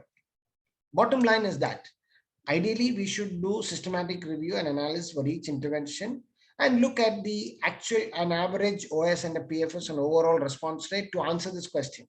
But at least if you take one paper also, you can compare and say, do I want to start something at that price difference? Then is my decision based upon his income. If he is very high income, and I would say then you would choose DVTD or DVRD. If you are a low middle income or a middle class income or a high income, then you go to VCD, VRD. Low income, you go to VRD or Thalpredalone. So those are decisions we can make, and you keep some reserve finances for autologous transplantation in all of this. So it is important then to ask the patient upfront, how much can you afford in general? Doctor साहब पैसे कोई बात ही नहीं, अब best of the best दे दो DVTD. But we must be able to communicate that actual figures there. So let's have a thought bubble for a patient who is relapsed refractory myeloma. He has 3 crores. He has to spend all of the money and not gift it to anybody else or invest. He has to spend it. You're given a choice to travel to space with Virgin Atlantic at 3 crores, or your choice of destination across the world, spend as much as you have only 1 week to live. Versus, do I want to invest the same amount of money and have an extension for 4.5 months more? The answers can differ. I would not ask for a raise of hands for the first or the second one. The answers may differ from each one of us based upon our values and our inclinations. Let's take the same example. At the backdrop, let's sustain that thought and take it to the launch of the new drug selinexor, which came up a few years ago, which is purported to improve the progression-free survival and the overall survival. And let's compare and extrapolate them. I wouldn't, for a moment, I would not go into the methodology of the study, but I would look at the figures and the results. The results said if you gave 15 months of therapy, that's a median duration of therapy, you would get in VD versus SVD, that is selinexor with Velcade and Dexa, 13.9 months, which means about 4.5 months more life in the selinexor group if both of them were offered 15 months of therapy. That's a median PFS. Overall response rate were not really significant. That was response rate was significant, but OS was not significant. Now, let us break it down and understand what does it mean to us. For a median PFS of 13.9 months and an advantage of 4.5 months, I must give 15 months of therapy, an absolute increase of 14% in the overall survival. The number needed to treat will be 7, and no benefit in the OS in the comparison arm. The cost is the main part here. What is the trade-off here? The finances regard with benefit and harm. For a 15 months therapy, it will cost me 2.3 crores, with a 50% probability that I might just live for 4.5 months more. The trade-off is basically for every month I gain in life or the patient gains in life, I spend 66 lives. So we crystallize that down to that point and say, do you want to spend 66 lakhs for every month spent, every month lived subsequently? And there are some interesting debates which came up subsequently after the FDA approved, and there's the doctor said it's a wrong decision for the price tag. It is outrageous. Even people like Vincent Rajkumar has raised concerns to that. So let us now summarize the points and the take-home points here. Health economics or health technology assessment. So that is the broader terminology for health in all of these assessments is health technology assessment, whether it is drug or economics of cost effectiveness. It is important that we practice that in our day-to-day practice. When we have consensus guidelines, it is important that we integrate these probabilities and the shared preferences and the time. There is another concept called risk aversion and anxiety, etc., into that paradigm of decision making, and communicate with regard to utility. Now that's an exercise which is yet to be done for various diseases in the country. How much do I say is the quality of life by a time trade-off or a visual assessment scale for survival with GVHD, without GVHD, survival with chemotherapy, without chemotherapy, etc., so that we can make some informed decisions. We introduced the terminology called ICER and QALY. We also talked about DALI. And we need to have clear strategies on the different perspectives of HTA while we make this decision. There is a need for better tools for a day-to-day decision. However, if we understand the difference between absolute risk reduction, relative risk reduction, and number needed to treat, a lot of this can be put to rest. We can make this decision at the bedside. It is also important to ask the patient how much reserves he has, because affording 10 lakhs may be possible. But what happens is what is left behind is more important, because that is not usually taken into consideration in our paradigm of assessment of affordability. Because somebody who can afford 10 lakhs may go to poverty after he finishes the treatment. So that's an important aspect to look at as well. And I understand that the terminologies which we used may have been confusing, but somewhere we have to start. And I think there will be more opportunities for us to discuss this in the coming years and months to come. We continue to ask these questions daily. What is the total cost of the order sheet of my patient? I can definitely say that less than 10% of my residents or the nurses were able to answer this question. Our order sheet costs vary somewhere between 2,000 to 10 to 15,000, the cost of the order sheet. I'm not talking about the paper cost. I'm talking about the drugs which are written there. If we can sensitize ourselves to the cost of the order sheet for my patient, that can be a good tool to restrain ourselves from writing more expensive drugs. How do we do budget allocation in hemophilia A and B, an inhibitor, and offer an on-demand or a prophylaxis or a ITI? This is a moot point. We have 42 crores, 40 crores. How do we delegate the proportion of the products to be brought when a whole lot of forces are acting on it? From the government side, you buy this brand. The company side, you must push this brand. From the patient side, we want prophylaxis and we want ITI. The balance has to be created there. How do I choose between the aplastic anemia interventions? Whether I use ATG and Eltrombopag for 1 year and avoid a transplant, or should I do a transplant?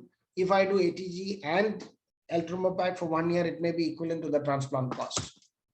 What is the best antibiotic antifungal prophylaxis I can use, considering the cost taking the cost into consideration? Should I add venetoclax or azacitidine with or without midostaurin? So the best way forward is, I think if we can be cognizant about these aspects of it, when we are discussing a treatment, one slide on pharmacoeconomics coming at the end of it would put a lot of this from evidence to decision aspect. I come to my last slide, and I started with cheers as the mnemonic for evaluating the economic studies. And I would say cheers, and let us have a good, sumptuous lunch. Thank you, sir. Thank you so much, Joseph, for that very thought-provoking and elaborately prepared talk, beautifully delivered. And one can witness the pains you have taken to prepare this talk. To deliver this in 45 minutes, a wealth of information, very useful. We'll give you 5 minutes rest to be bombarded with the Q&A session from our colleagues. And in this 5 minutes, we will sort out the quiz that we had asked the postgraduate students and others. I'll just share my screen, give the answer to that quiz, and then come back to you.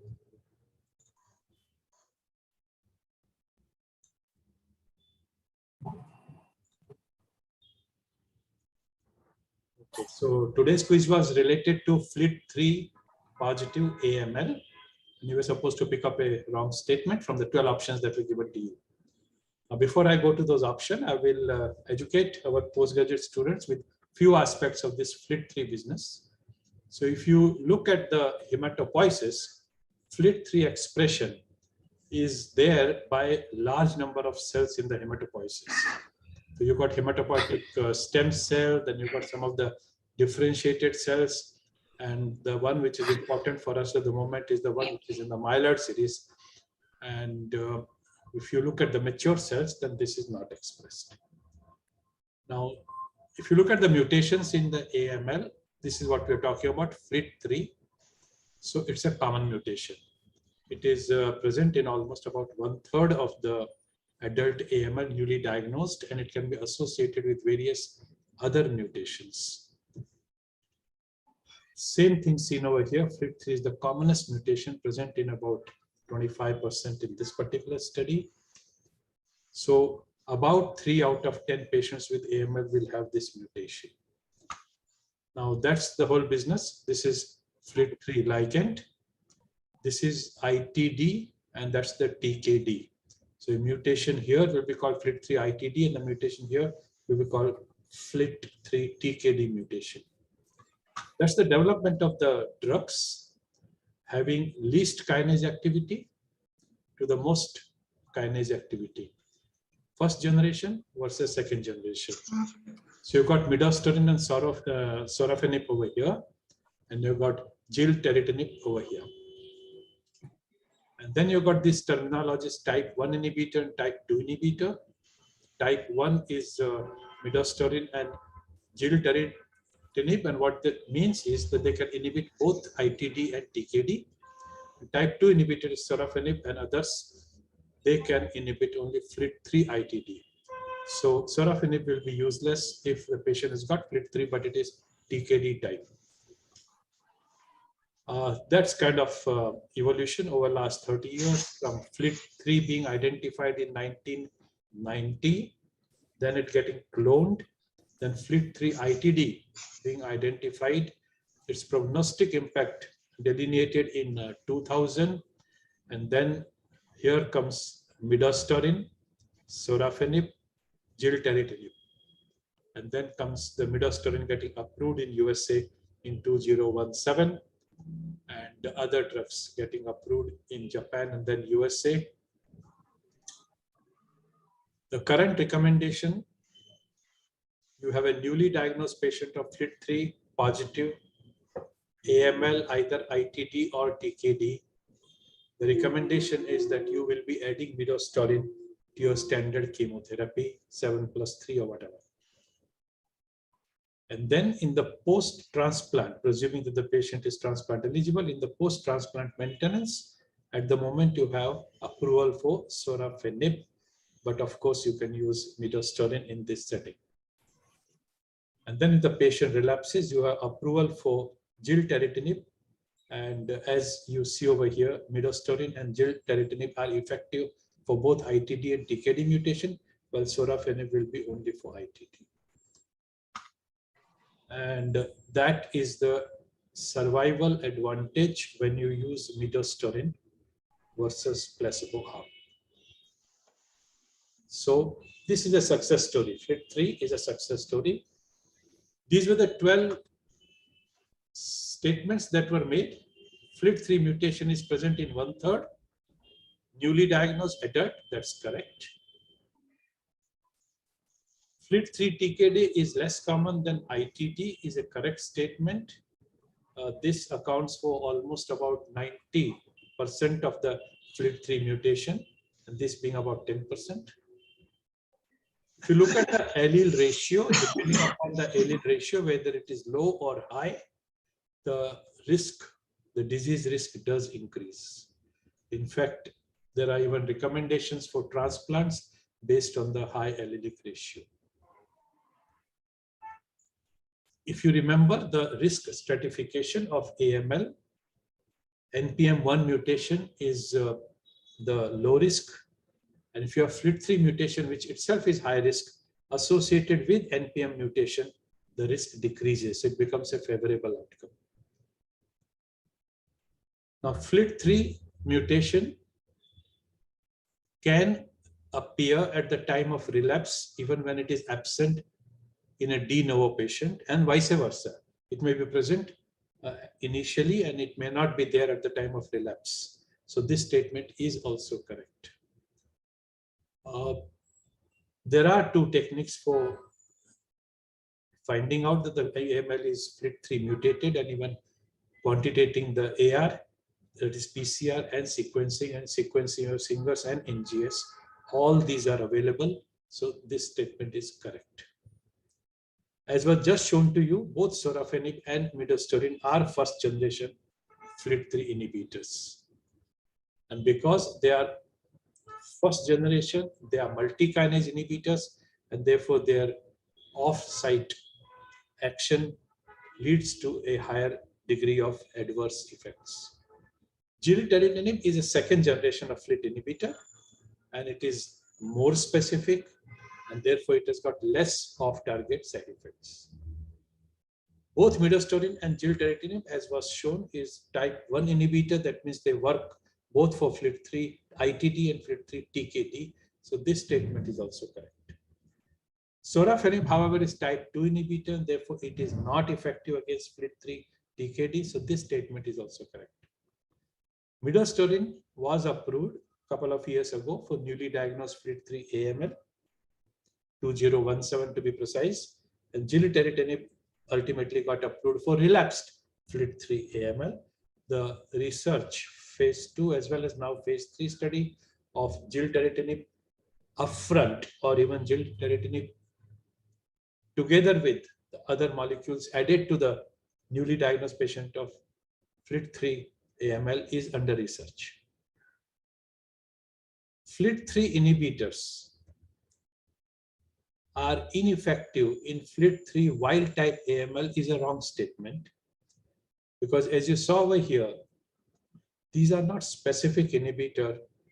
They have number of off-target effects, as a result of which, even if you have FLT3 wild type, a FLT3 inhibitor can act on the down pathway and help your patient of AML.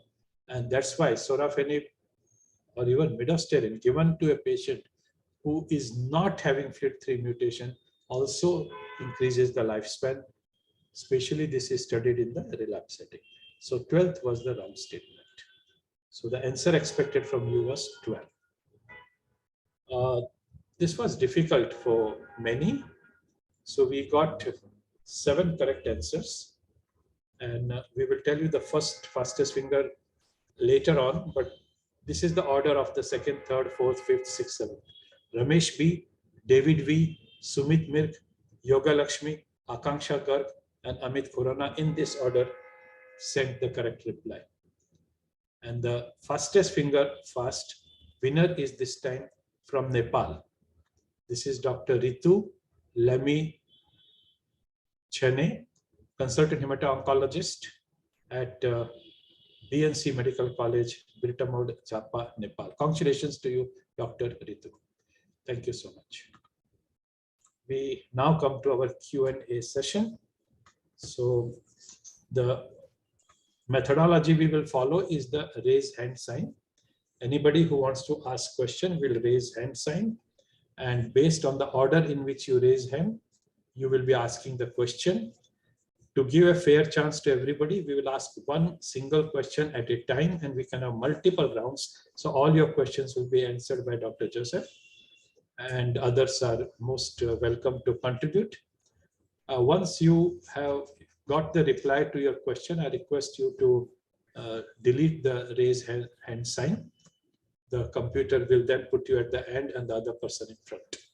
So that's what we will do, and we have about easily 30 minutes to go. So we start with Dr. Krishna.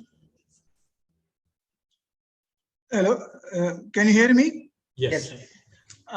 Excellent talk, Joseph.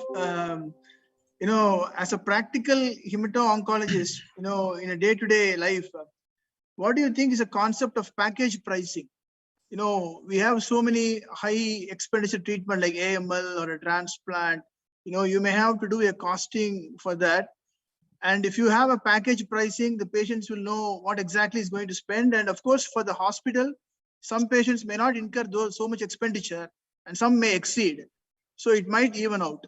So what is your, what are your thoughts on package pricing? I mean, in other specialties, I think they're following that. For example, in cardiology, for angioplasty or open heart, etc.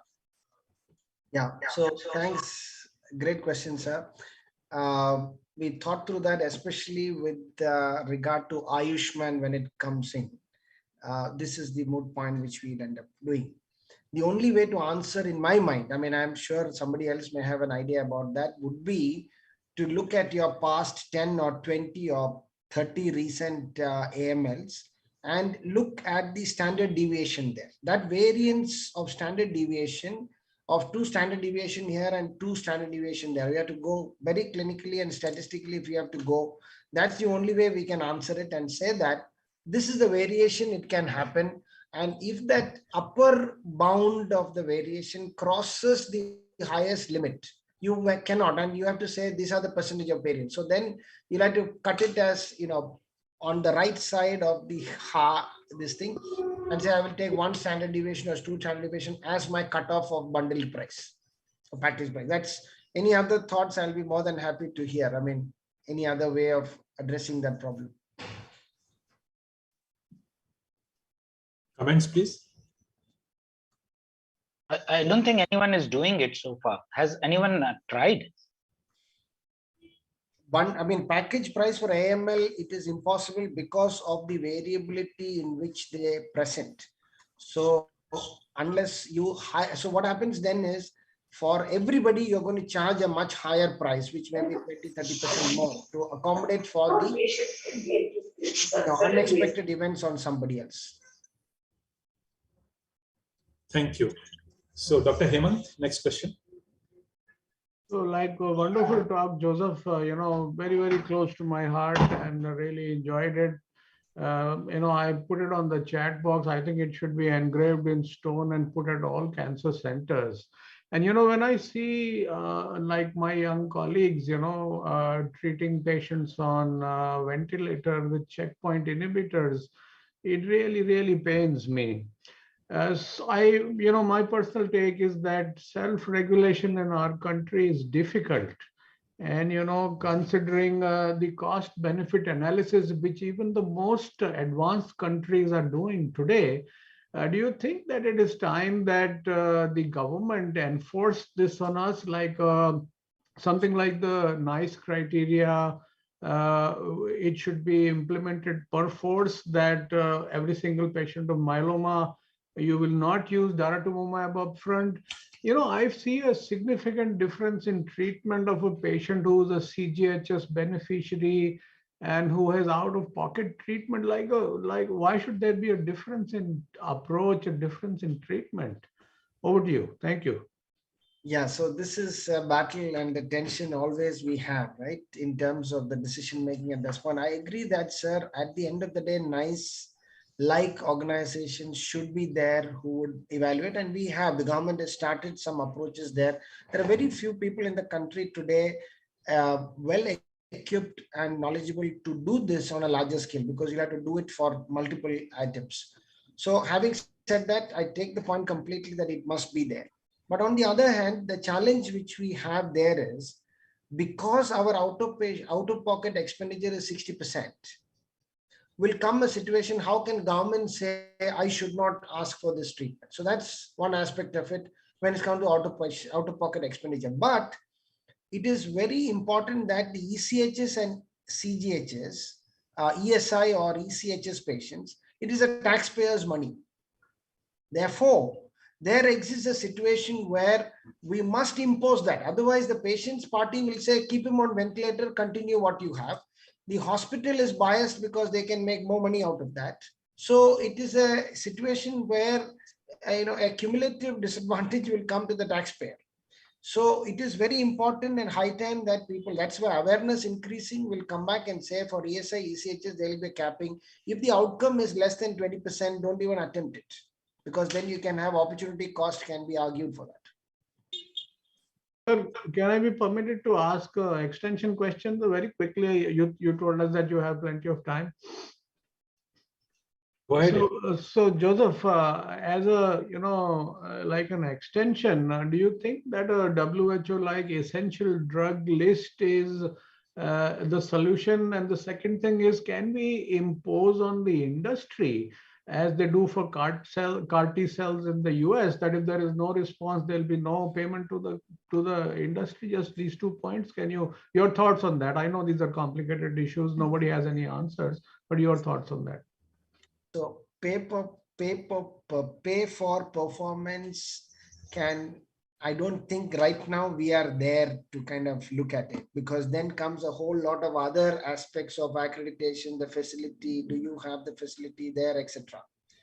Government capping the cost has helped to a large extent, at least the DPCO guidelines. So that's all I can say. I mean, as much as we want to reach there, the road to reach there is riddled with many other aspects to come in. So I mean, maybe Pranthar is there in some of the agencies of the government regarding drug and the drug pricing. So do you want to comment on that, Pranthar? No, actually I've left DCGI, but the problem was when these drugs, these very expensive drugs come for licensing, and like selinexor, which you showed in US, there were certain drugs in lung cancer, and they were showing a median survival benefit of a few days. Okay. So sitting there, we say that why should it be approved? Then the person who is next to me says, if the Ambanis and Adanis can afford it, what is your problem? You can license it. My problem is that my whole life, I have felt that I cannot make a person feel guilty when they're paying out of pocket, that just because they don't have money, they cannot get some form of treatment or cure. But frankly speaking, this is a very important point. And coming to CGHS, what Hemant has said, let me tell you, and this is a personal communication with Uday, that he had sent back files worth 18 crores where, for relapsed refractory myeloma, certain permissions were sought from the Army RNR. So I entirely agree, but I think when Joseph asked me this question, I would ask him that even before doing this cost-effective analysis, do we have some idea about the PFS, OS, or other outcomes standardized in the country which we can share with our patients? Because unless we have that, how do we speak? And then how do we do the cost-effectiveness analysis? So this is for Joseph. So, Prathan, I'm not sitting with a crystal ball and giving you the answer. I don't have that. But having said that, the systematic reviews and meta-analysis will be the only next best bet we can go to and come to those numbers. Now, standardizing them is different, but at least we can quote some referencing. Yeah. Thank you. Sanjeevan. Sir, I know we're all complimenting Dr. Joseph, but I think the Mumbai Hematology Group led by you needs an equal compliment for bringing up such a fantastic topic for all of us to be present in this audience. Now, I have a question and a comment, both. And it'll some kind of an extension to what Dr. Krishna Ratnam began his deliberations on about the package pricing. Now, whenever we have any healthcare cost for any patient, let's be more specific to our hematology oncology patient. I mean, when we think of whatever package, 10 lakhs or 2 lakhs, we are including the cost of the drugs, that is the pharma, the disposables, the nursing cost, the doctor's fees, technology cost like lab and the radiology services, therapeutic procedures, everything. So now in any package, if a healthcare organization is able to give a breakdown so that the patient is made aware that where is he spending his rupee? Like if 10 lakhs you're asking for a transplant cost, what percentage is going to the doctor? What percentage is going to the nursing department? What percentage is going to... So when we were way back, 2007-8, when under Dr. Maman and Alok in CMC Vellore, when we had done for that AML, we realized that 70 to 80% is going to the pharma, in an AML induction. And this is where, so after 2 years in CMC Vellore, when I was made aware, because in army, we never used to bother about everything was paid for. We never even bothered to look at the price label of the drugs which we were giving. Then when I came to RNR, I started consciously looking at the prices. I realized there is so much of a difference. The same bortezomib, I had turned back as a registrar in CMC Vellore, people who had poor patients who had come, and I knew that, bortezomib, Dexa, that time tablets were the flavor of the day. But because he could not afford, and as Prantar said, I used to feel sad because we are making him guilty that he is going on Thaldax because he does not have the money for bortezomib, dexamethasone. But that is what it is, because Boti used to cost 12,000 per shot. When I came to RNR, I realized that our hospital is buying the same vial of bortezomib made by the same reputed company. Let me not take the name of the companies, which has got an MRP of 12,400 written on the bortezomib. What was RNR hospital paying? 2,000 rupees. And it happens today also. The cost of the MRP printed on these vials is 10,000. Army is paying 1,000. What is cost printed as 10 rupees, the same tablets, we are paying 75 paise.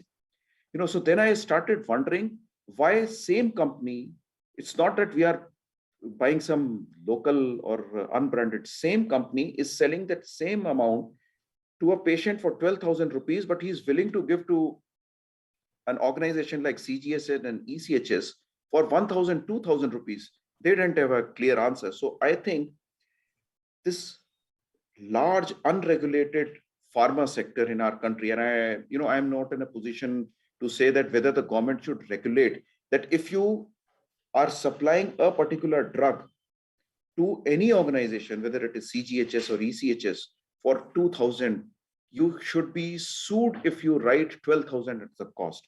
So, I'll invite your comments on this. And a small comment, I thought, although it was a very minor point during your presentation, and many of them may have missed out in the graphic which you showed initially, that out of the healthcare, how the government spends its revenue. It's a well-known fact that, you had pointed out 10.6% is spent on defense and only 3.9 is spent on health. So as you said that if we fight less, probably, we'll get more money to treat our patients. So this again, something which I realized pretty recently, around 5-6 years ago, that what is the further breakdown of the defense budget? This, whatever 1 lakh crore which comes to defense every year in this 10.6%, only 20% goes for arms and ammunition. 80% is spent on the welfare, salaries and pensions of the soldiers, and a large chunk goes on the healthcare of these soldiers, the retired people, all these, the treatments which we are giving. So, is in a way, if somebody says that probably the defense, the arms, ammunition, guns, and Rafales, they are 20% of this 10.6, so it will be something like 2.6%. Minor point, but I thought let me clarify. Yeah, thank you, Sanjeevan, for clarifying that. I did not say the 10 points in the negative connotation. It's not a pejorative connotation there. It was no, not a pejorative. I just wanted to clarify because most of us, including myself, I wasn't aware. Yeah. So that's great. So the other point you talked about was how do we tackle this enormous difference between the cost of production and the MRP, which is equivalent to, even generics are coming with the MRP equivalent to the original molecules, which is printed. Now we are dealing with an ethical moral issue rather than anything else of the government onwards. Now we cannot address all of this cleaning up processes there, but we can only be cognizant and conscious about it and do the best we can within the constraints of that, reduce the margin in the pharmacy from which you are selling. Other than that, I cannot comment on that further because there are many forces which are acting on a pricing. Thank you. Dr. Sadashivadan. Sir, same thing actually just I wanted to ask this, but I think sir covered that one. Is there any way to price the drug actually just based on the cost effective or based on the efficacy of the drug at the time of just approval? Just it is a monopoly, they are just a huge price of the drug. But again, it is coming to something for some years again, generics are coming there, drastically the price is coming down. Is there any way or any other regulatory body to fix the price or assess the price of the drug from the companies, sir? I would say that it is there. And we do understand about the DPCO price capping. So that was the first aspect which they have done. Other than that, I think Dr. Sadashiva is the cumulative awareness level among the doctors and the people will slowly put the pressure, and some forums will come in and say, this is what is right. So many of us are ignorant about how these things are done. So when the voice increases, probably it will be heard over a period of time. That's all I can say. Thank you. Dr. Chirag. Yes, Joseph, thank you for an excellent talk, and Dr. Agarwal for thinking of such topics. My question and comment is a bit radical, I would say. So the background is that when you said that the CGHS patient, or somebody said that CGHS patient, for example, accrues a cost of 10 lakh for some care, and the self-pay patient goes to only 2 lakh. Say, for example, end of life care. Okay, this is very common with palliative care, where the self-pay person will take a very early discharge and will not agree to, for example, selinexor or checkpoint inhibitors or so many things. Okay, so that does not happen with CGHS, ECHS, etc., ESI, because they are not paying from their pocket. Now, the patient here is not willing to take a decision because he's not paying. The doctor and the hospital is not interested in taking that decision, or it is difficult for them because in spite of suggestion, if patient says, I want to continue, then you can't stop, right? So who will bail the cat here? Now, that is where if the out-of-pocket expenditure component is introduced into that. Say, for example, even a CGHS patient, for curative treatment, no payment required. But when it comes to palliative care, there may be gradation. That at some point he has to pay 5%, some point 10%. And if it is like end of life, clearly established futile treatment by multiple people in the treating team, and even say a hospital team says that based on all the data, this is futile or very low likelihood of benefit, then out-of-pocket expenditure for that person should become, say, 20 or 50%. That way, that is probably the only way to assure that this kind of treatment will reduce a lot. Because otherwise, out of the two stakeholders, the doctor and the hospital and the CGHS, nobody can deny it. So the patient themselves have to take a call that, no, I am refusing this treatment, just as they do when they're paying out of pocket. So your comments on that? Yeah, so if I have to summarize what you said, it is the intent-driven co-payment structure. So right. For that, see, again, it is a policy decision, right?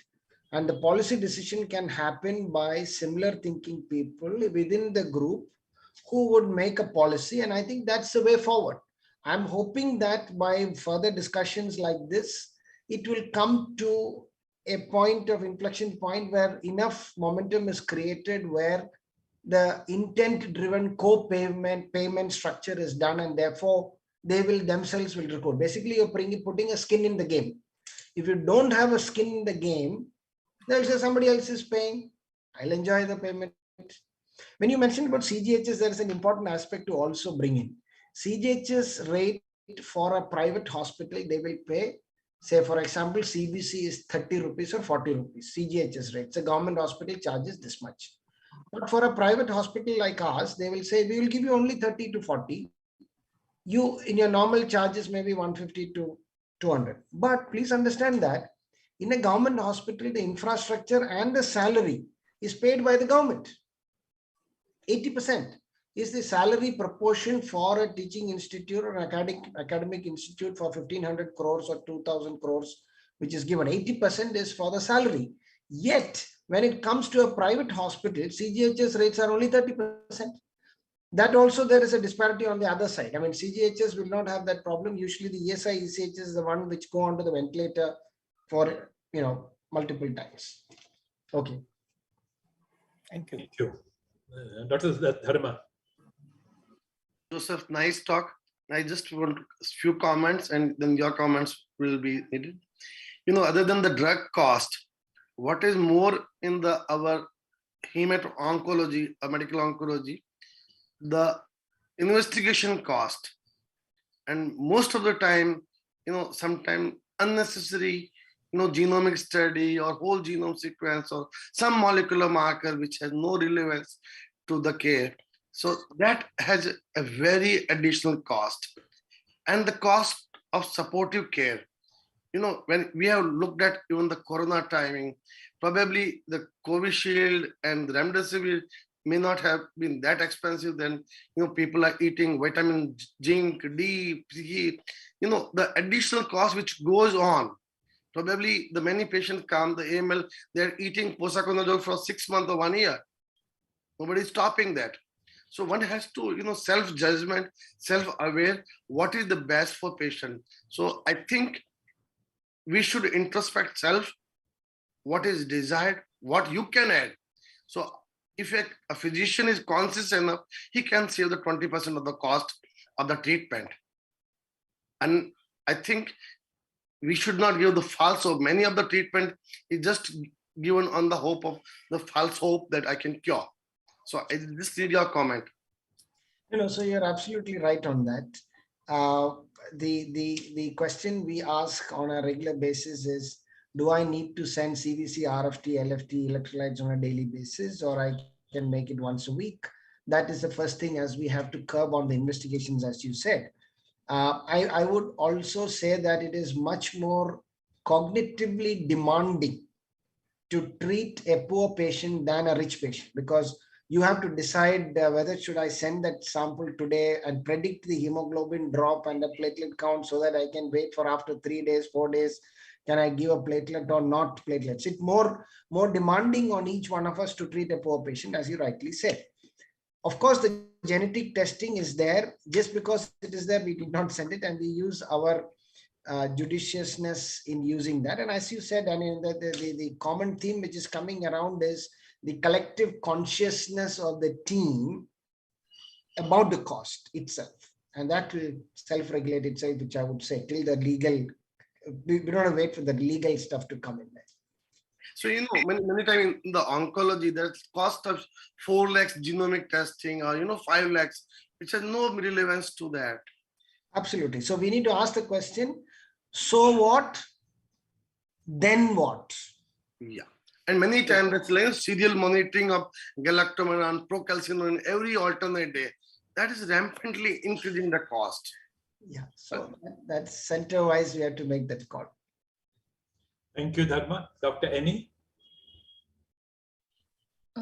Good afternoon, everyone. Thank you for this wonderful opportunity. Thank you, sir. So my question for you would be, in our resource constrained setting, can we use drug interactions in a beneficial way to cut down cost in the treatment of leukemia? Yeah. So one of the applications was, in transplant at least, was whether we can push up the cyclosporin by giving ketoconazole. This study was done in Vellore in kidney transplant patients. They gave ketoconazole to push up the cyclosporin levels. In AML, I'm not sure about any such cost-effective strategies based on a drug interaction. We are in the process of doing a study, and we have some data. We looked at all the drugs we use in all the patients and say, what are the common interactions which we use? And we found out that all our patients put together, we manage within about 40 to 50 drugs.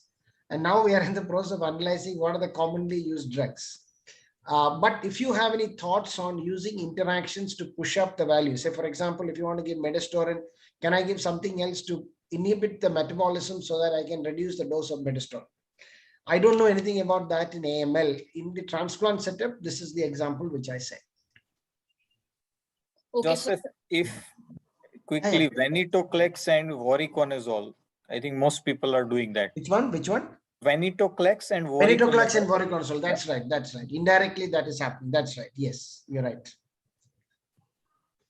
So we are managing with, say, 100 mg alternate day or 100 mg OD rather than going to 400. Yes. But the thing is that is just being done, and we should have a formal study conducted as far as that is concerned. Then it's based on the Nature publication, which show the interaction, and everybody is following that. And that's purely driven by economics and trying to curtail the costs.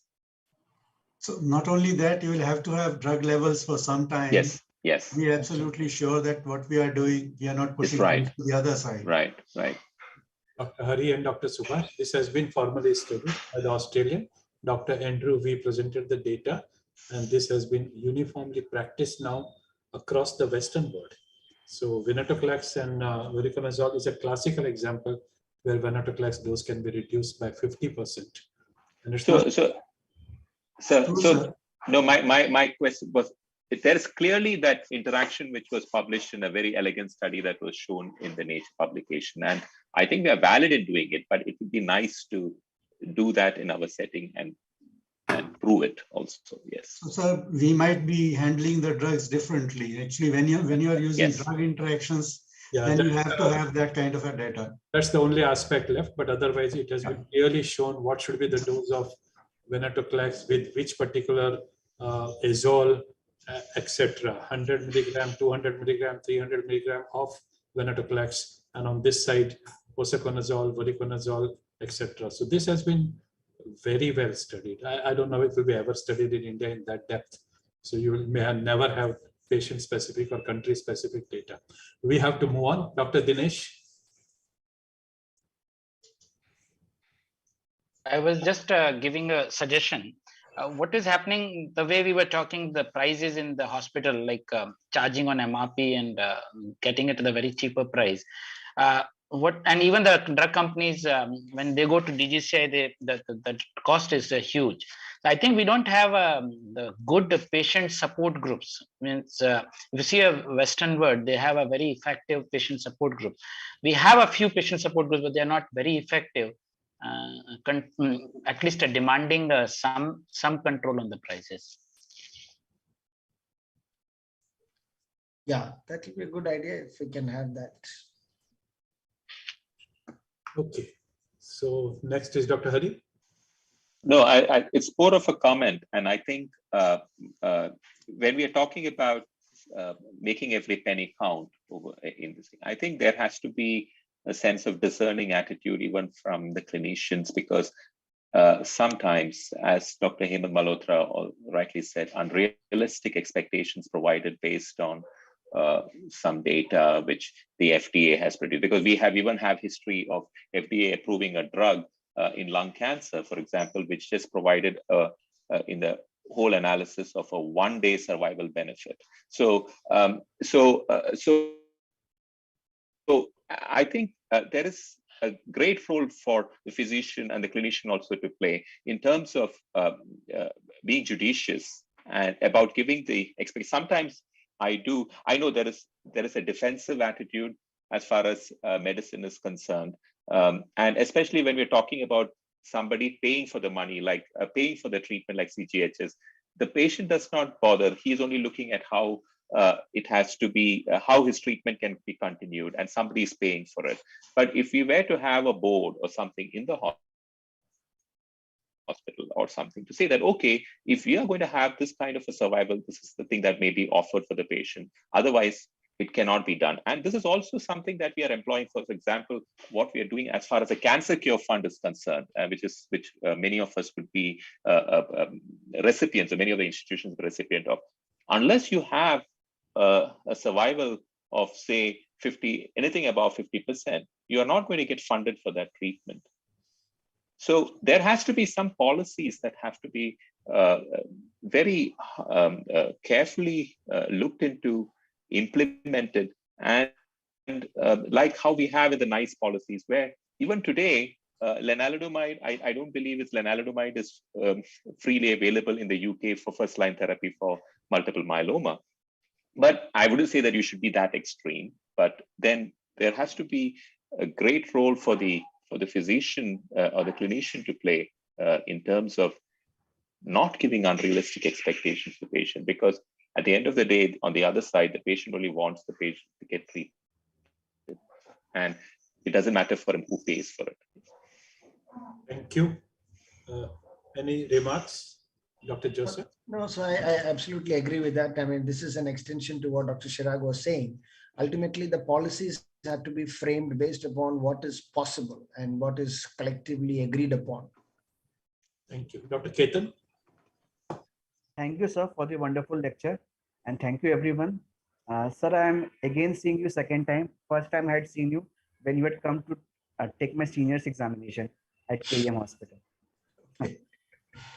So it's nice to be asking questions rather than answering.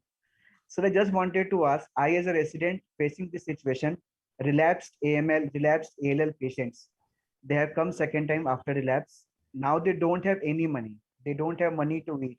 And how to tackle that situation, sir? What to tell them? They want treatment, but they don't have money. A good question. So this is often I ask my residents also, how do you want to convey this entire discussion? And tell me what you're going to talk to them. The answer is very simple. We will ask the question first ourselves, in a relapse refractory setting, what is the expected outcome? If the expected outcome is 20% or 10% with the transplant, even in the evidence of, even in the possibility of a sibling donor, the transplant outcome is say 10% or 20%, the cost through the journey of induction chemotherapy, remission induction, and a transplant is going to be 25 lakhs at least. Am I ready to give 25 lakhs for a 20% chance? Do not sell your house and land for this treatment. Do not feel guilty. I say that again and again to them, because often it is a guilt which drives them. We will keep him comfortable. We don't allow him to be going through pain, because that's what they don't want to go through that. And it's a guilt which drives them to sell everything. So this is very clearly mentioned in our, even in our consent form. Do not sell your house and land or take huge amounts of loans with high interest. See, often, if you ask them, the interest rate for them is 3 to 4%. But please understand that this percentage of loan is per month. So if it is 4% per month, they come back with a 48% per annum interest. So that is a huge burden. They will go into catastrophic expenditure and distress financing. That's distress financing. If you think distress financing is to happen, you tell them you have to play God at some point, at that point, and say, I don't think it is a good thing to treat this patient. Thank you so much. Thank you. Dr. Ketan, there was presentation from the institution next to you, Vijay Wadia Hospital for Children. Relapsed kids with acute lymphoblastic leukemia B cell type treated with blinatumomab obtained on compassionate ground and transplanted with a survival of over 2 years treatment free now, and patient had to pay nothing. So, there are ways and means. A dedicated team can explore the resources of managing things. And you at KM Hospital are doing a lot of work, which outside KM would not have been expected at all. We keep sending patients to you when they can't afford, and you manage. Yes, so thank you so much. Thank you. Dr. Girish. Good afternoon. As I was said, really fantastic talk, and it's kind of like something which I think all the clinicians should be aware about the resources and the income and the financing and all the things. It's a fantastic topic to talk about. I mean, I worked in NHS for about 15 years and came here in India, and I'm working in a tier 2 city, which you can imagine how it's very difficult to kind of manage. And counseling in UK is far easier, and say that we can't do anything for the patient is very easier than here, because people don't take no from the clinician, that's for sure. And telling them clearly what just now Dr. Joseph said about being a god, and telling them about yes, not for the treatment, just tell them, just give them a proper counseling is so important in our setting. Second thing is, I kind of reiterating that probably we have a lot of discussion about all these things, and knowing the disease nature itself, say chronic lymphocytic leukemia, we know that about 25% of the people don't require any treatment in the future. So for any CLL patients doing any kind of asymptomatic, completely detected by chance, and if you're going to do all sorts of tests for the first time, that's of no use. I mean, just probably who require a treatment, they need a same treatment. Doing all the molecular test, fish test is probably useful when you make a decision to give what type of the treatment is he requires. That type of the economy is this is one of the things which we have to self-regulate. A second thing is about the hemophilia, which I I think, Doctor, somewhere in this area, which I'm kind of like really kind of worried about, because the hemophilia is partly done by the society, and it's partly by the government is paying to the sending all the factors to the government hospital, which most of the government doctors, they don't aware about that one, how to use that one, and it's kind of a misused by the society and the who are in power in that society. Whether first thing is like whether we should kind of like regulate to because nowadays like hematologists are like probably somewhere almost near everywhere nowadays, whether we should give a power to the how to use that factors to the from the society through a properly trained person rather than like an untrained person. Second thing is a part of like as a we talked about NICE and BCSH, and they're producing all the guidelines. How about our own Indian hematological society should come up with some kind of a regulations like how to treat, and some regulations or some kind of a recommendations also.